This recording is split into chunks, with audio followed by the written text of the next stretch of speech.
Kung good vibes ang hanap mo, dito ka na sa sigurado! Mula sa mga istoryang nagbibigay ng inspirasyon hanggang sa mga kwentong may dalang solusyon. Mga balitang pampagaan ang pakiramdam at pampaganda ng araw. Hindi lang basta good news, kundi the better news. Mula Lunes hanggang Biyernes, 1:00 ng tanghali sa DZRH TV. Magandang araw Pilipinas! Nasa ang sulok ka man ng bansa, kasama ka sa aming misyon, ang ibahagi ang good news. Sa programang hindi lang basta balita ang hatid, kundi mga kwentong puno ng pag-asa, inspirasyon at mahalagang kaalaman. Live tayo sa DZRH TV Facebook, YouTube at DZRH News website. Ako po si Rovic Manuel at ito ang The Better News. Una sa Pilipinas, una sa Pilipino. Sa ating The Better News ngayong araw, 4 na personalidad kinilala bilang the outstanding young men para sa taong 2025. Kauna-unahang campus job fair ng DPWH matagumpay na isinagawa sa Mapua University. Higit 400 milyong pisong allowance para sa senior citizens, solo parents at PWD sa Maynila ilalabas na ngayong Enero. 11.86 billion pesos na halaga ng power line sa Siargao, inaprobahan na ng ERC. Labor cooperation, mas pinalakas pa ng DMW at Sweden. Paring Pinoy, itinalaga bilang bagong leader ng Catholic monk sa US. Cash incentives para sa mga medalyang nakuha ng mga atletang Pinoy sa SEA Games, dinoble ni PBBM. At Cortis, kauna-una ang K-pop group na magtatanghal sa NBA All-Star Crossover Opening. Sa ating unang The Better News ngayong araw, binigyang parangal ng Malacanang ang 4 na natatanging Pinoy sa nagdaang The Outstanding Young Men Awards 2025. Dito kinilala ang kanilang husay na mamuno at maging inspirasyon sa mga kabataan dahil sa kanilang mga kwento ng tagumpay at ambag sa kani-kanilang mga larangan. Ang mga detalye sa The Better News Report na ito. Pinarangalan sa Malacanang ang mga natatanging kabataang leader ng Pilipinas sa The Outstanding Young Men o TOYM 2025 Awarding Ceremony. Pinangunahan mismo ni Executive Secretary Lucas Bersamin ang paggawad ng parangal sa mga napiling natatanging individual kasama ang TOYM Foundation Incorporated President Che Cabal Revilla. Sa mensahe ni Pangulong Bongbong Marcos na binasa ni Secretary Ralph Recto, binigyan diin ni PBBM na mula ng itatagang TOYM noong 1959, ipinakita na nito na hindi hadlang ang edad sa kahusayan ng kabataang Pinoy na tapat at makabuluhang naglilingkod para sa bayan. Sa seremonya, unang pinarangalan si Atty. Raymond Marvic Bagilat sa paggamit ng kanyang husay sa batas upang ipagtanggol ang mga katutubo at maisama ang kanilang karapatan sa edukasyon at legal system sa Pilipinas. Pinarangalan din si Rafael Ignacio Dionisio dahil sa kanyang makabagong pag-iisip ng bigyang boses ang komunidad ng Aita sa Zambales at sa pagbabalik nito ng kagubatan maging sa pagbibigay ng kabuhayan sa kanila. Pinarangalan din si Dr. John Hamir Benzon Aruta na nanguna sa pag-uugnay ng pagbabago ng klima at kalusugang pangkaisipan. At isa rin sa pinarangalan ng Pangulo ay si Dr. Deo Florence Onda, isang oceanographer dahil sa kanyang tagumpay bilang kauna-unahang Pinoy na nakarating sa Emden Deep na ikatlo sa pinakamalalim na bahagi ng mundo. Namuno rin siya sa scientific expedition sa West Philippine Sea at sa kanyang environmental research. Sa huli, hinimok ng punong ehekutibo ang mga awardees na mamuno ng mahusay, may integridad at may malasakit sa kani-kanilang mga larangan. Para sa DZRH TV, ito si Rovic Manuel. Una sa Pilipinas, una sa Pilipino.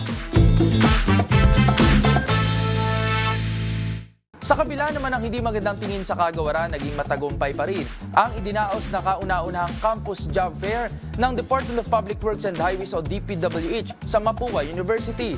Ang mga detalye sa report ni Dustin Bayog. Naging matagumpay ang kauna-unahang campus job fair ng Department of Public Works and Highways o DPWH na ginanap sa Mapua University. Ayon kay Public Works Secretary Vince Dizon, may pangamba siya na baka wala mag-apply sa recruitment caravan dahil sa negatibong impresyon ngayon sa DPWH bukod sa the flood control controversy. Pero kabaliktaran sa inaasahan, naging malakas ang tugon ng mga estudyante kung saan marami ang nagpakita ng interes. Ayon sa kalihim, patunay ito na nananatiling buhay ang diwa ng paglilingkod sa hanay na kabataang Pilipino sa kabila man ng mga kontrobersya at hamon sa pamahalaan. Samantala, mahigit 2,000 engineering positions ang binuksan ng DPWH at ito ang una sa serye ng campus job fairs para sa magnanais pumasok sa serbisyo publiko. Para sa DZRH TV, ito si Dustin Bayog.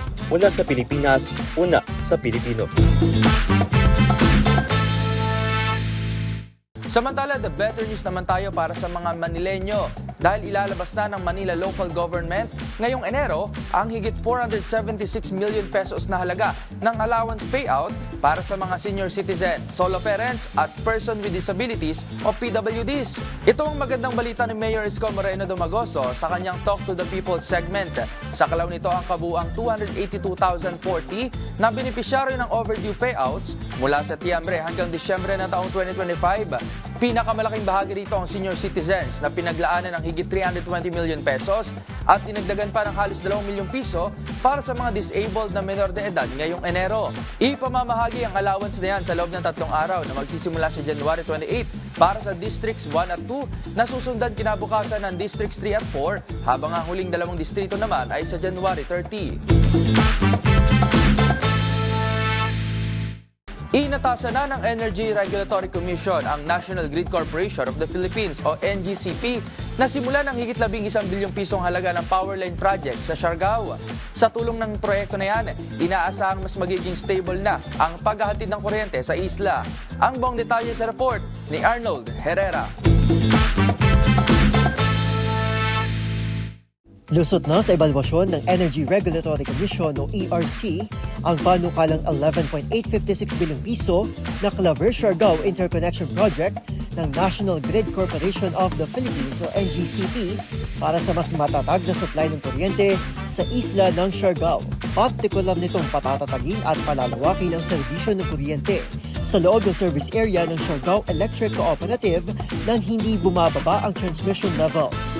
Iko-konekta ng proyekto ang linya sa Cagdianao 69 kV transmission facility patungong Siargao sa pamamagitan ng 42 km submarine cable at 2 bagong switching stations sa Claver sa Surigao del Norte at Dapa sa Siargao. Buhat ito ng tumataas na power demand sa lugar na sinabayan pa ng kabi-kabilang power outages. Kabilang ang malawakang brownout noong January 9, dulot ng pumalyang koneksyon sa pagitan ng Claver at Doña Helen. Pangungunahan ni Siarelco ang pagtatayo ng connection assets na kakailanganin sa proyekto. Target naman ng NGCP na matapos ang proyekto pagsapit ng Hunyo 2030. Para sa DZRH TV, ito si Arnold Herrera. Una sa Pilipinas, una sa Pilipino. Pinagtibay naman ng Pilipinas at Sweden ang ugnayan nito sa larangan ng paggawa.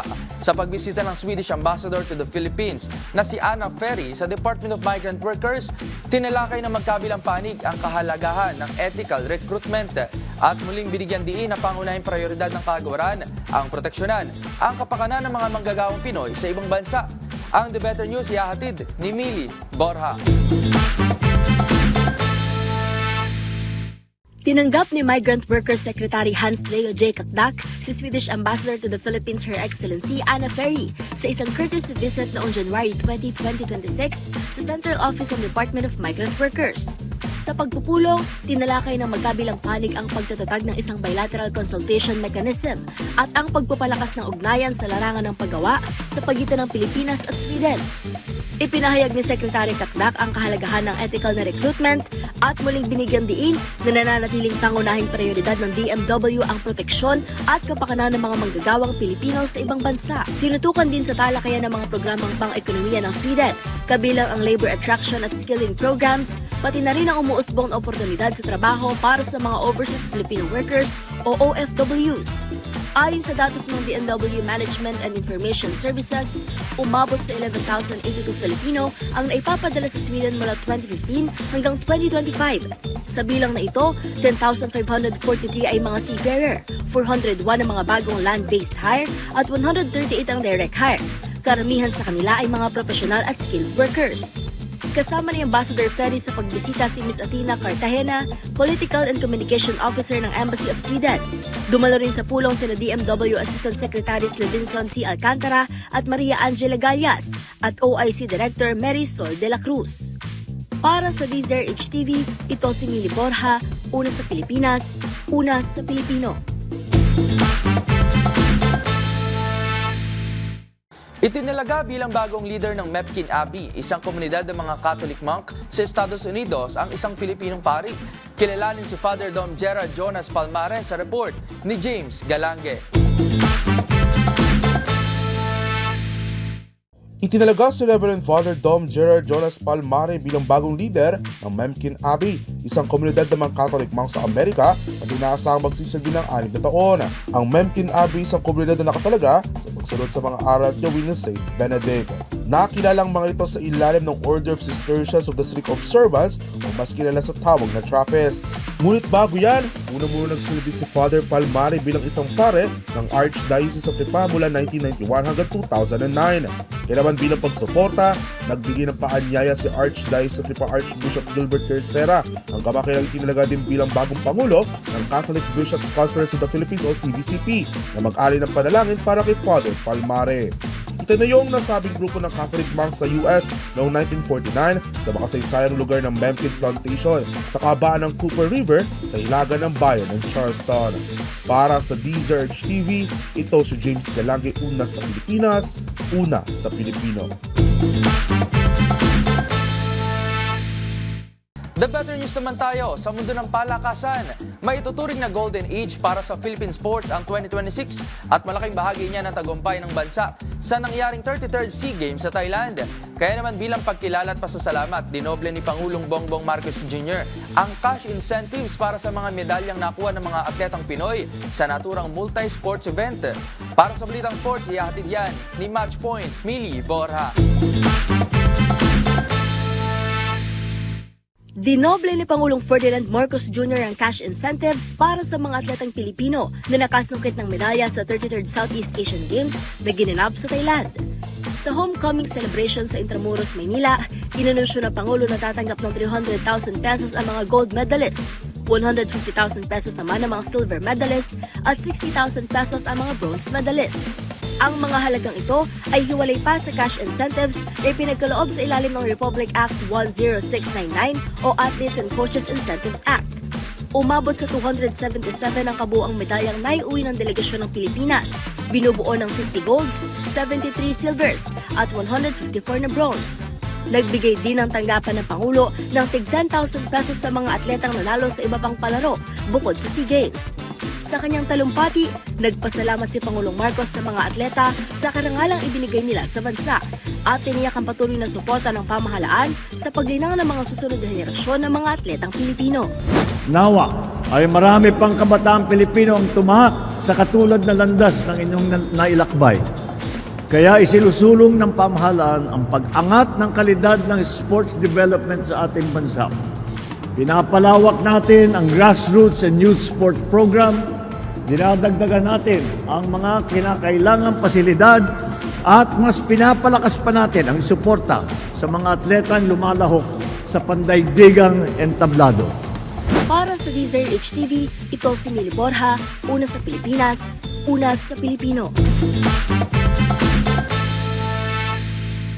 Heto naman tayo sa usapang showbiz na may sports. Kasado na kasi sa Pebrero ang NBA All-Star Crossover Opening at kabilang sa mga magpapasiklab ang South Korean boy group na Cortis.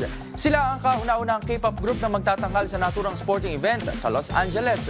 Narito ang report ni Showbiz Angel.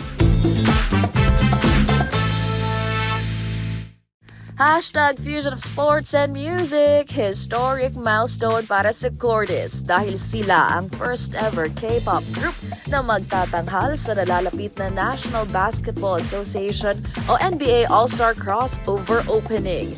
Bukod sa upcoming performance, dadalo rin ang 5-member boy group sa ilang games and events at magiging katuwang din sila sa pagdevelop ng NBA branded apparel and merchandise. Sa pagsasani puwersa na ito, bahagi na rin ng Friends of the NBA program ang Cortis. Ilan nga sa mga naunang K-pop group na naging parte nito ay ang Lizard Theme and Hypen at si BTS Suga na NBA ambassador since 2023. August last year na mag-debut bilang grupo ang Cortis sa ilalim ng Big Hit Music. Ilan nga sa mga pinasikat nilang kanta ay Go, Fashion at What You Want. Samantala, nakatakdang ganapin ang NBA All-Star mula February 12 to 15 sa Los Angeles Convention Center. Para sa DZRH TV, ito po ang Showbiz Angel, una sa Pilipinas, una sa Pilipino. At dyan na po nagtatapos ang aming paghahatid ng mga balitang siguradong pampagaan ng pakiramdam, pampaganda ng araw at pampasigla ng inyong buhay. Magsama-sama muli tayo bukas para sa panibagong hanay ng mga kwentong hindi lang basta good news, kundi the better news. Para naman sa ating mga viewers online, huwag kalilimutang mag-comment ng inyong feel-good stories sapagkat ang maliit na kwento ngayon, maaaring maging malaking inspirasyon bukas. Ito ang The Better News. Ako si Rovic Manuel ng DZRH TV. Una sa Pilipinas, una sa Pilipino.